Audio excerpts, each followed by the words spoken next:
Pagi, Assalamualaikum warahmatullahi wabarakatuh. Kami dari kelompok 1 pada diklat reskilling dan upskilling ini akan memperkenalkan diri sebelum menjelaskan produk kami. Yang pertama adalah Perkenalkan, nama saya Roni Prasetyo dari SMK Negeri 1 Bongging, dan saat ini saya mengikuti kegiatan upskilling dan reskilling di BBPP MPP BUE Malang, dan harapan saya untuk kegiatan ini bermanfaat untuk peserta didik kita dan demi kemajuan teknik elektronika. Terima kasih. Assalamualaikum warahmatullahi wabarakatuh. Assalamualaikum warahmatullahi wabarakatuh. Perkenalkan, nama saya Putra Yanto. Saya dari SMK Konservasi Pasuruan. Saat ini saya sedang mengikuti program upskilling dan reskilling di BPPP MPP BUE Malang. Harapan saya semoga kegiatan ini memberi manfaat bagi saya dan peserta didik saya sehingga mereka memiliki etos kerja berstandar industri. Terima kasih. Assalamualaikum warahmatullahi wabarakatuh. Enak ya. Assalamualaikum warahmatullahi wabarakatuh. Perkenalkan, nama saya Sutran Marianto, ST dari SMK Negeri Klaka. Kebetulan saat ini sedang mengikuti diklat reskilling dan upskilling di BPMPV BUE Malang dan mengambil kejuruan di teknik instalasi tenaga listrik. Semoga diklat ini membawa berkah dan membawa manfaat bagi saya khususnya dan bagi sekolah saya pada umumnya. Semoga kedepannya diklat-diklat ini bisa berlanjut dan bisa mengikuti kembali. Terima kasih. Wassalamualaikum warahmatullahi wabarakatuh. Lanjut, kita sebelum membahas tentang produk ini, saya akan menjelaskan tentang sintaks dari Laboiras yang kita pakai sebagai pembelajaran berbasis learning. Yang pertama adalah sebelum membuat produk ini, saya sudah melakukan identifikasi masalah dengan kelompok. Kita melihat survei ke lapangan, kita melihat kondisi di lapangan, ternyata masih banyak di lapangan itu menggunakan mesin cuci manual. Makanya kita kumpulkan data-data, akhirnya kita mengerucut, akhirnya kita mengambil topik bagaimana kalau mengimprove mesin cuci yang mobil manual itu menjadi mesin cuci mobil yang otomatis. Itu adalah proses refleksi dari kita. Kemudian yang kedua, setelah melakukan observasi, kita melakukan riset. Nah, untuk membuat suatu produk ini, saya dan teman-teman membutuhkan studi literatur, dan itu kita pelajari sebelum mendesain atau merancang dari produk ini. Kita mempelajari buku yang ada, kita mencari sumber dari internet, kemudian terwujudlah produk ini. Kemudian yang ketiga, kita melakukan desain produk, perancangan produk. Akhirnya kita belajar bersama dengan adanya komponen-komponen di lab. Kita rancang, kita desain, kemudian kita buatlah produk ini menjadi sesuai dengan harapan kita. Itu adalah step yang ketiga. Sedangkan step yang keempat, kita melakukan aplikasi. Jadi penerapan dari desain yang kita rancang itu kita wujudkan dalam aktual atau realisasi produk itu bisa bekerja nggak setelah kita rancang. Itu kita aplikasikan dengan produk yang dengan adanya komponen yang ada kita rakit. Itu yang step keempat, yaitu application. Sedangkan yang kelima, kita di step communication. Nah, communication itu adalah kedepannya nanti produk ini bisa nggak kita lempar ke pasaran atau kita pasarkan ke masyarakat sehingga bisa digunakan oleh masyarakat dan bermanfaat bagi masyarakat. Tentunya dengan nilai-nilai ekonomis yang mungkin nanti kita buat kelompok-kelompok. Jadi kalau membuat dengan kompleks, membuat dengan sederhana, itu nanti kita akan coba untuk merancang. Itu step-step dari Laboiras yang akan kita yang sudah kita jelaskan sehingga terwujudlah produk ini. Baik, kemudian saya di sini akan menjelaskan cara kerja daripada produk ini. Produk ini kita namakan sebagai project dari kelompok 1, mesin cuci mobil otomatis menggunakan PLC dan HMI. Jadi PLC dan HMI adalah suatu komponen yang sekarang banyak digunakan di industri. Yang pertama mungkin bisa dibuka Pak Adi, isi dari di dalam produk kita. Nah, yang pertama adalah kita menggunakan ini ya, PLC. Pak Ardi bisa dijelaskan mungkin komponennya? Mungkin Pak Ardi yang bisa dijelaskan. Di sini untuk kontrol menggunakan PLC, kontrol untuk pemrogramannya. Kemudian untuk kendali motornya menggunakan inverter.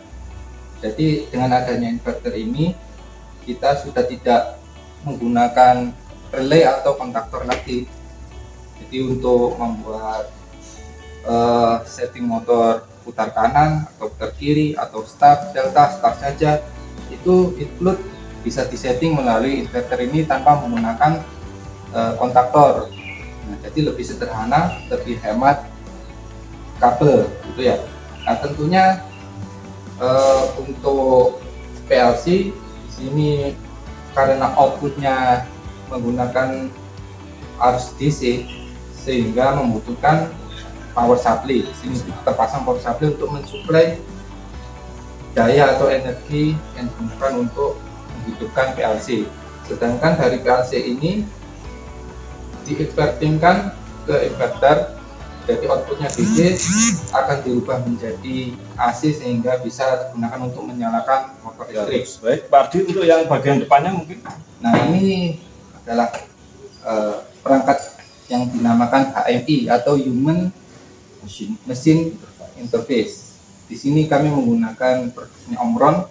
Jadi di sini pengganti dari tombol manual, ada push button, ada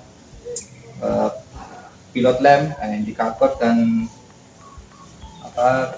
tombol-tombol bisa terwakili dalam satu tampilan touchscreen sini.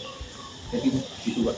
Baik, oke, terima kasih Pak Ardi atas penjelasan komponennya. Baik, sekarang produk ini kita akan coba apakah produk ini berjalan sesuai dengan desain rancangan kita atau mungkin masih ada yang perlu kita improve di sini.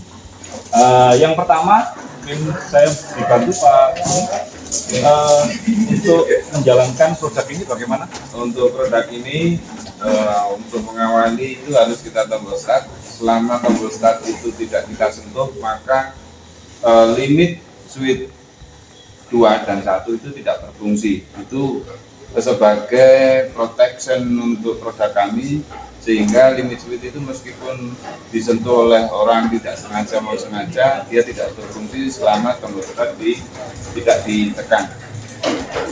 Oke, yang pertama kita tekan tombol start yang dari HMI, bisa dari HMI, bisa dari manual.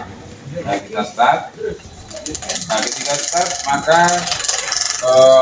conveyor itu berjalan sampai menyentuh limit switch 2. Nah, Lampu indikatornya ada ya?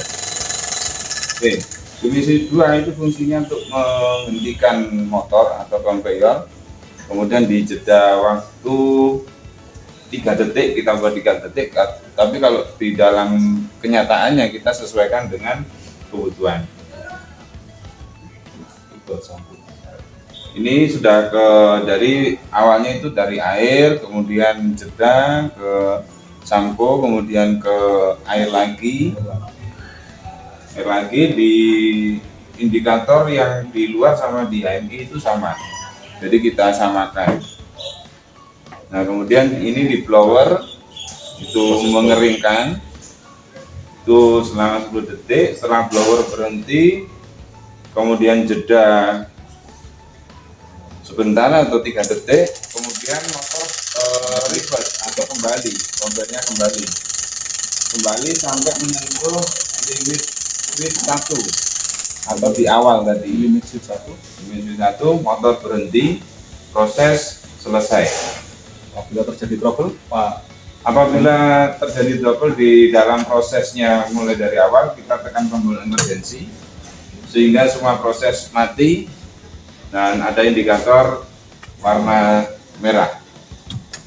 terima kasih Pak Roni atas penjelasannya, cara kerja komponennya sudah diterangkan oleh Pak Ardi, kemudian cara kerjanya sudah dijelaskan oleh Pak Roni. Sekarang saya memperkirakan harga jual daripada ini, memang teknologi ini sebenarnya sudah masuk ke teknologi industri, jadi tidak digunakan di hal-hal yang masih sederhana. Cuman memang kita dituntut untuk menggunakan teknologi yang lebih tinggi dibandingkan dengan yang ada di sekolah. Kita menggunakan PLC dengan HMI. Jadi kemungkinan harga jual ini kalau memang kita akan buat improve dan lebih kompleks bisa sekitar 10 juta lebih, karena memang HMI, PLC, dan inverter dan motor kita ini memang harganya masih mahal. Tapi bagi Bapak Ibu yang mau pesan ke kita bisa buatkan yang lebih sederhana dengan menggunakan kombinasi yang kontaktor yang dijelaskan oleh Pak Adi tadi. Tentunya harganya bisa kita tekan dan bisa lebih turun. Saya kira itu penjelasan saya, kurang lebihnya mohon maaf. Kalau ada pemesanan silakan pesan ke kita. Terima kasih. Wassalamualaikum warahmatullahi wabarakatuh.